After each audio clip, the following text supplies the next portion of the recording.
Selamat datang kembali pada video pembelajaran struktur data. Kita melanjutkan pembahasan tentang binary tree. Kali ini kita akan membahas traversal pada binary tree. Sebagai contoh, ini adalah sebuah binary tree. Nah, traversal ini adalah proses kira-kira mengunjungi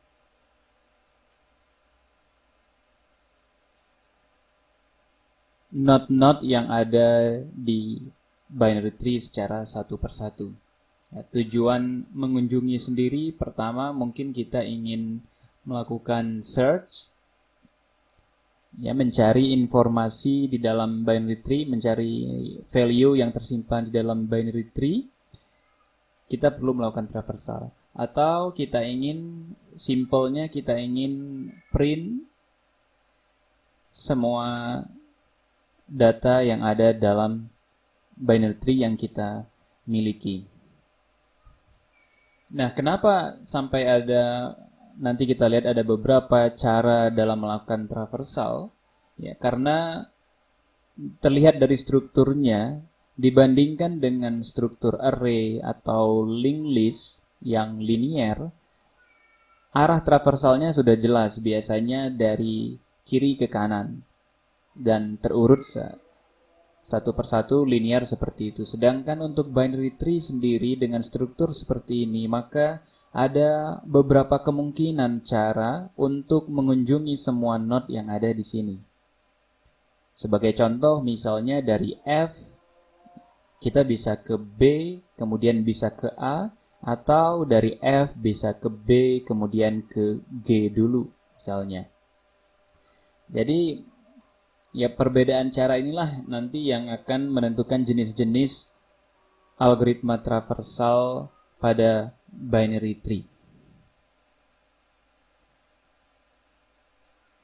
Setidaknya ada dua cara atau dua algoritma besar.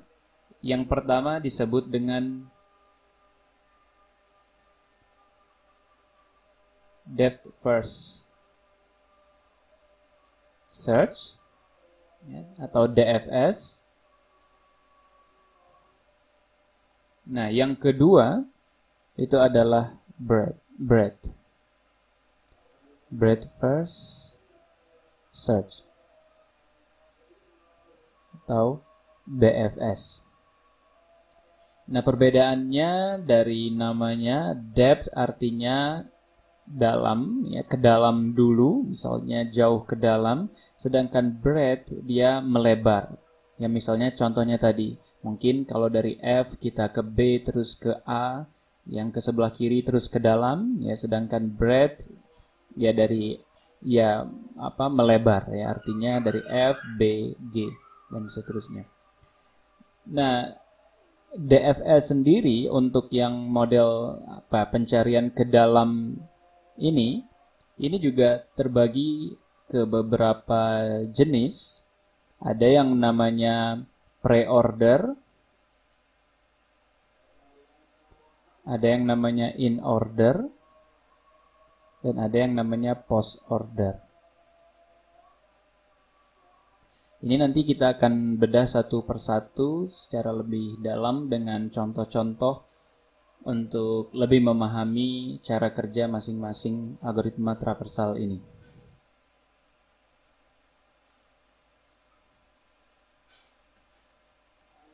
Oke, pertama kita lihat traversal depth first search atau biasa disingkat dengan DFS.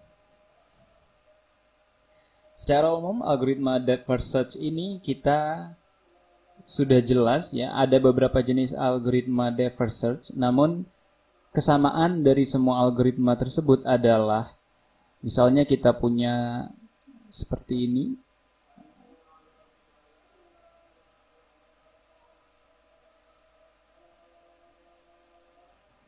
Nah, walaupun ada beberapa jenis, namun kesamaan semuanya adalah menyelesaikan bagian kiri terlebih dahulu, baru bagian kanan. Jadi DFS ya, ciri khasnya adalah menyelesaikan atau mengunjungi semua node yang ada di kiri terlebih dahulu, kiri dari root ya. Kiri dari root baru mengunjungi yang di kanan. Ini yang perlu diingat kesamaannya. Sementara perbedaannya nanti kita akan lihat satu persatu. Yang pertama, mengunjungi semua bagian kiri.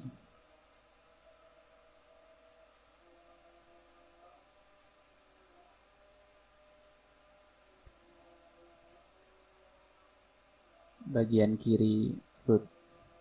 Nah, yang kedua, poin kedua adalah untuk DFS ini, cara implementasi yang biasa digunakan adalah menggunakan rekursif. Nah, kalau rekursif artinya kita akan memanggil prosedur yang sama dan artinya kita akan menganggap setiap node itu diperlakukan dengan cara yang sama. Setiap node diperlakukan dengan cara yang sama. Apa artinya? Kalau kita sampai atau sedang berada di sebuah node, anggaplah kita sedang berada di node A, maka opsi yang bisa kita lakukan adalah pertama, opsinya. Pertama kita bisa print atau execute ya. Apapun yang ingin dilakukan, apakah itu print ataukah itu membandingkan nilai ataukah mengupdate dan selanjutnya execute node tersebut. Ya, atau dalam hal ini setiap node kita anggap saja seolah-olah sebagai root.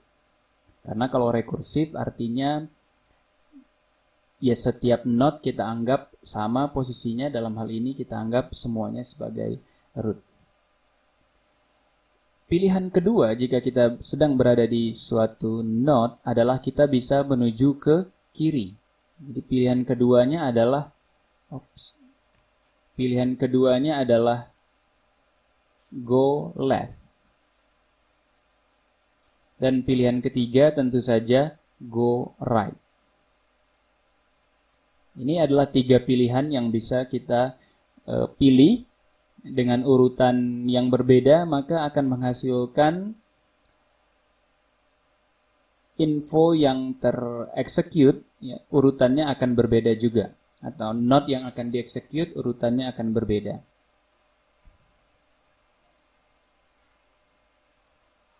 Nah, sementara kalau ingin melihat implementasi menggunakan iteratif, maka Anda bisa cari info, ya. Iteratif biasanya menggunakan stack. Oke, kita lanjut.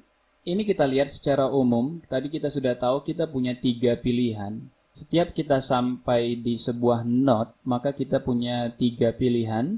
Apakah untuk execute, jadi setiap node itu kita anggap sebagai root. Apakah kita akan execute? Execute dalam hal ini misalnya kita mau print, artinya apakah kita print, kemudian kita menuju ke kiri, dan menuju ke kanan. Nah, dari 3 opsi tadi, maka terjadi atau terdapatlah 3 buah algoritma DFS yang berbeda. Yang pertama pre-order. Pre di sini ini menunjukkan kapan rootnya di-execute. Kapan rootnya di-execute. Kalau pre artinya ya di awal. Ini adalah contohnya. Ya, dia di-execute pertama. Sedangkan untuk in artinya di tengah-tengah, maka dia di-execute di yang kedua. Sementara post artinya setelah, maka dia di-execute di urutan ketiga. Nah, inilah 3 hal yang membedakan. Ini hal yang membedakan ketiga jenis prosedur ini. Sisanya adalah sama.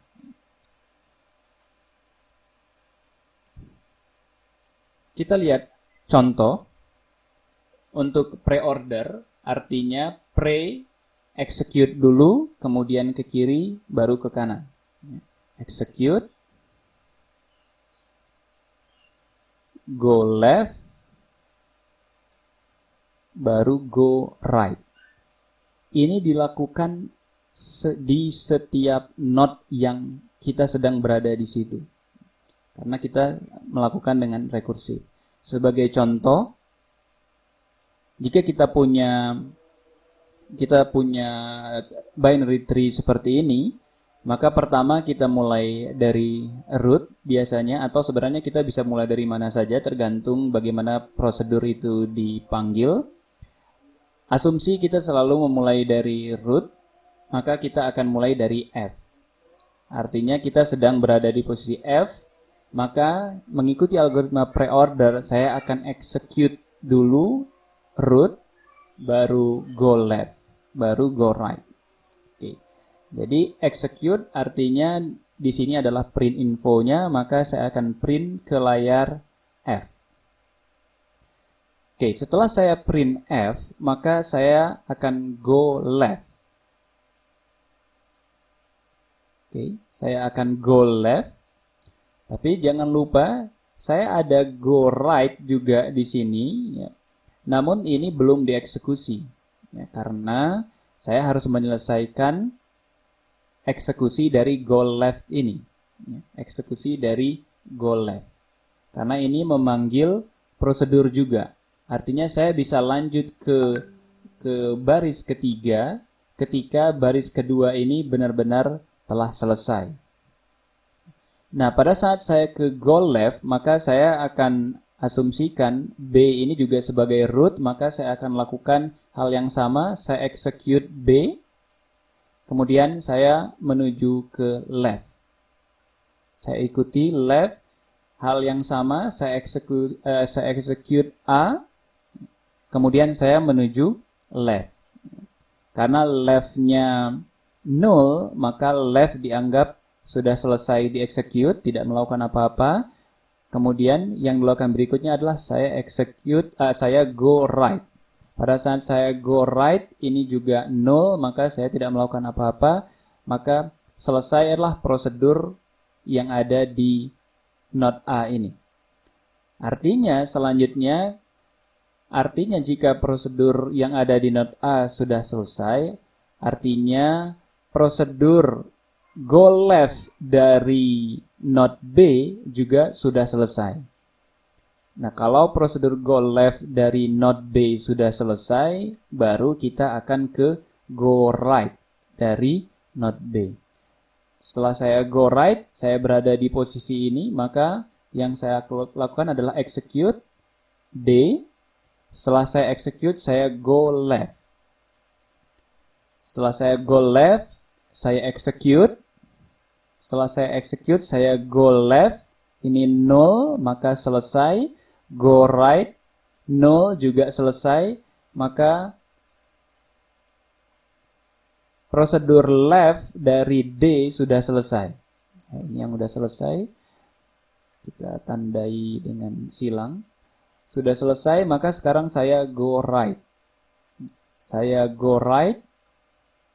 Saya execute. Go right. Execute. Setelah di-execute, saya go left, 0.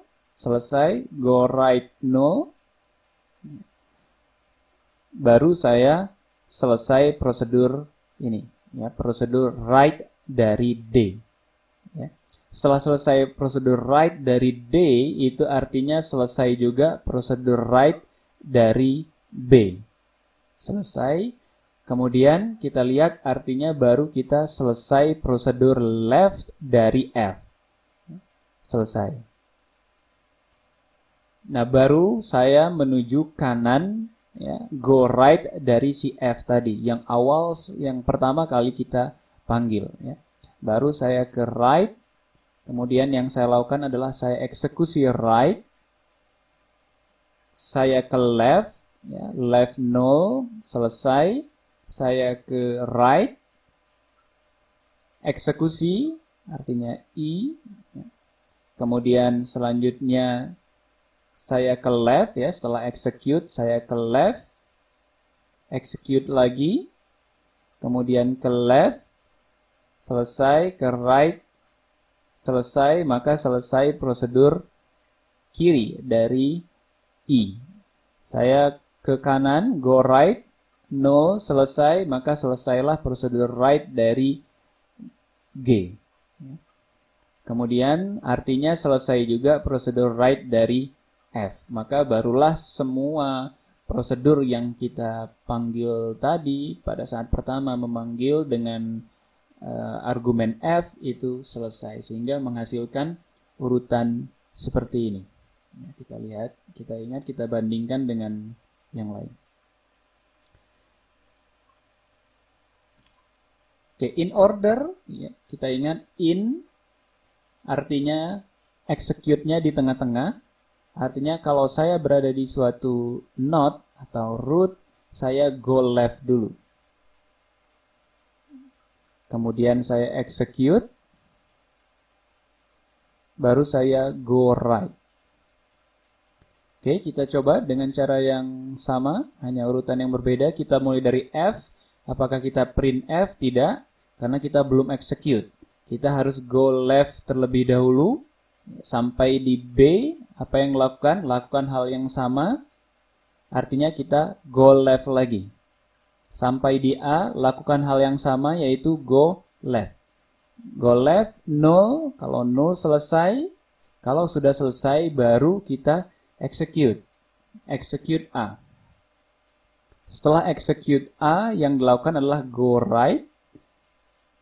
0 juga selesai, maka barulah selesai prosedur left punya B. Selesai prosedur left, yang dilakukan berikutnya adalah execute. Berarti saya execute B. Setelah selesai execute B, barulah kita go right. Go right, setelah go right, berada di D, kita eksekusi lagi ini, artinya, kita jalankan urutan ini, maka kita ke go left dulu, sampai di C, lakukan lagi prosedur ini, go left dulu, 0, maka baru eksekusi C. Ya, setelah eksekusi C, selesai kiri, setelah eksekusi C, kita ke kanan dulu, 0, ya, baru selesai prosedur left dari D. Setelah selesai prosedur left, baru kita execute D, kemudian ke kanan, ya, berada di kanan, kita mulai lagi kiri 0, baru execute. Setelah execute ke kanan, 0 selesai, maka selesailah kanan atau right dari D, artinya selesai juga right dari B, dan selesai juga left dari F. Setelah selesai left dari F, maka yang berikutnya adalah execute, artinya execute F. Setelah execute F, barulah kita akan menuju go right dari F. Kita menuju go right, berada di G, yang dilakukan pertama adalah go left. 0, maka return, ya. Kalau kita lanjutkan, maka adalah execute. Execute G, setelah execute, baru kita go right, sampai di I, yang dilakukan adalah go left terlebih dahulu. Sampai di H, berarti sama, go left dulu, 0, baru execute. Kemudian setelah di execute, go right, 0, ya. Selesai, berarti prosedur H, berarti prosedur left-nya dari I selesai. Yang berikutnya adalah selesai left, artinya kita execute I. Ya, setelah di execute, go right, 0, selesai, artinya selesai juga prosedur right dari G, dan selesai juga prosedur right dari F. Sehingga hasilnya adalah A, B, C, D, E, F, G, H, I. Oke, selanjutnya kita bandingkan hasilnya dengan yang terakhir, ya, yaitu post order, artinya execute berada di akhir. Pertama go left, yang kedua go right, baru execute. Oke, kita coba lagi, mulai dari F, kita go left, sampai di B, go left lagi, sampai di A, go left, 0.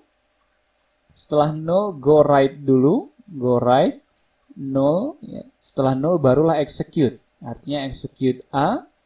Setelah itu selesai berarti prosedur yang ada di A, artinya selesai prosedur left yang ada di B. Jika selesai prosedur left yang ada di B, maka kita ke right, go right dulu, go right. Setelah go right, kemudian kita sampai di D, yang dilakukan berikutnya adalah go left. Sampai di C, yang berikutnya adalah go left, 0, go right, 0, baru kita execute. Execute C. Setelah execute C, selesai prosedur di C, barulah selesai prosedur left di D. Artinya setelah selesai left, kita right, artinya menuju A, kemudian kita go left, 0, go right, 0, baru execute. Execute A. Artinya selesai semua prosedur A, selesai juga right-nya di D. Setelah selesai right, barulah kita execute. Execute D. Setelah selesai execute, selesai prosedur right di B, selesai right, barulah execute B. Artinya selesai prosedur B, selesai juga lah prosedur go left dari F. Selanjutnya kita go right. F-nya belum di execute. Go right. Setelah go right sama sampai di G, kita akan go left, 0, go right dulu. Setelah sampai di I, go left. Sampai di H, go left, 0, go right, 0, baru execute. Execute H. Artinya selesai H, selesai left-nya I, baru kita go right, 0, baru execute. Execute I, selesai I, berarti selesai right-nya, go right-nya punya G, baru kita execute. Execute G-nya. Selesai G, berarti selesai pula prosedur go right punya F. Ya, pada saat di F, baru kita execute F. Oke, jadi urut-urutannya jauh berbeda.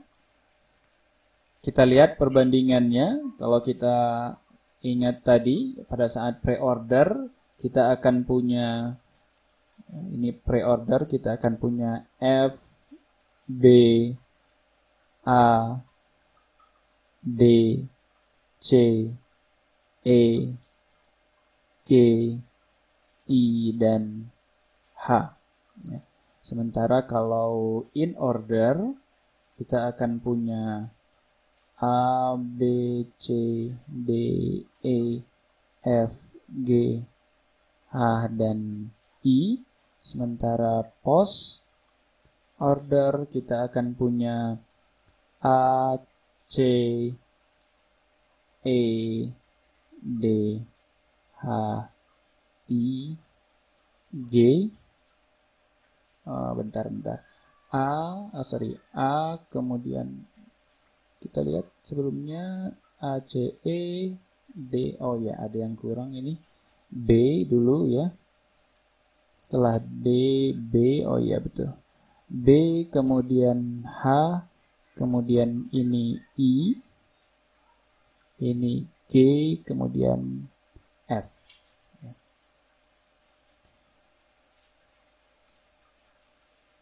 Oke, jadi cukup berbeda ya, antara satu algoritma dengan algoritma lain. Namun di sini kita bisa lihat seperti yang disampaikan sebelumnya, kalau menggunakan DFS artinya satu hal yang sama adalah node yang di kiri ini akan dahulu dikunjungi dari yang di kanan. Ya. Ini kita anggap node di kanan. Kita lihat pada saat pre, ya, oh ya, F ini tergantung ya, hanya F. Kita lihat kiri dan kanan ini tidak tergantung. Oke. Kalau F kita lihat B, A, D, C, E ini akan dahulu dikunjungi daripada yang di kanan, yaitu G, I, H. Ini juga sama ya. Ini G, H, I ya, yang di kiri A, B, C, D, E. Nah, kemudian yang post juga sama. ACEDB dulu, baru HIG. Ya, sementara kalau F-nya ya memang tergantung posisinya. Apakah dia pre, in, atau post. Ya.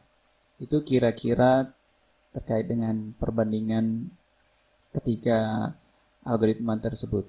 Ya, jadi yang perlu diingat, pre adalah pre, in, dan post itu adalah kapan kita mengexecute node tersebut. Oke, selanjutnya tadi kita sudah sebutkan selain DFS, kita juga punya algoritma lain, kadang-kadang disebut juga level order gitu ya. Artinya berdasarkan levelnya atau nama lainnya breadth first search.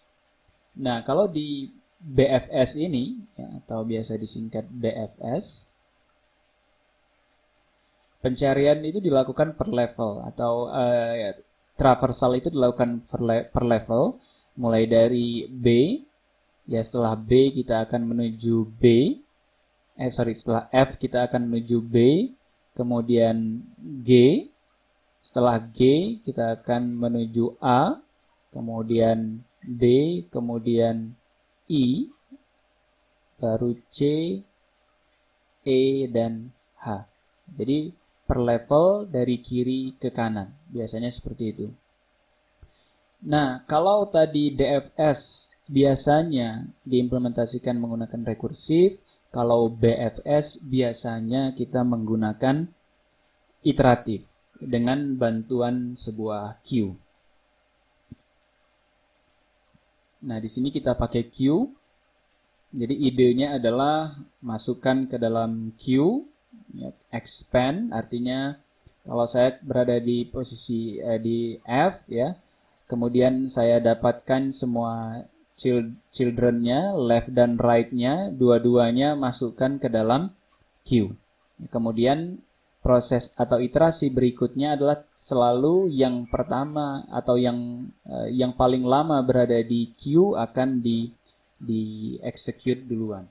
Nah, kalau berdasarkan seperti itu, maka pasti misalnya F, kita masukkan B, kemudian G, maka pasti, ya misalnya ini Q, awalnya F, kita lihat, kemudian F kita eksekusi, selain eksekusi, misalnya kita tampilkan F, selain eksekusi, kita juga akan masukkan left dan right-nya ke dalam queue. Jadi ini misalnya udah dieksekusi, udah keluar, kemudian kita masukkan B dan G. Nah, di iterasi berikutnya, B ini akan dieksekusi. Kita lihat pada saat B dieksekusi, B ditulis, proses berikutnya adalah semua anak dari B, yaitu left dan right-nya dimasukkan ke queue dari belakang, sehingga A dan D. Sehingga kelihatan nanti A dan D ini dieksekusi setelah G dieksekusi. Karena G sudah lebih dulu berada di dalam queue. Sehingga berikutnya kita eksekusi G. Masukkan anak G, yaitu I, execute A. Masukkan anak A, nggak ada. Kemudian execute D. Masukkan anak D, yaitu C dan E. Tadi D ya. Nah, kemudian execute I. Masukkan anak I, yaitu H. Kemudian execute C. Masukkan anaknya, tidak ada. Execute E. Dan execute H. Sehingga hasilnya adalah F, B, G, A, D, I, C, E, H. Nah, kira-kira algoritmanya seperti ini. NQ, ini adalah untuk masukkan ke queue. Kalau selama queue-nya tidak empty, maka kita akan lakukan proses ambil atau DQ, jadi ambil satu item dari queue, execute, dalam hal ini output. Kemudian cek left, kalau ada left masukkan ke queue, kalau ada right masukkan ke queue. Itu saja kira-kira. Jadi demikian untuk traversal pada binary tree. Kita punya DFS, depth first search, dan BFS, breadth first search. Oke, sampai ketemu di video-video selanjutnya. Terima kasih.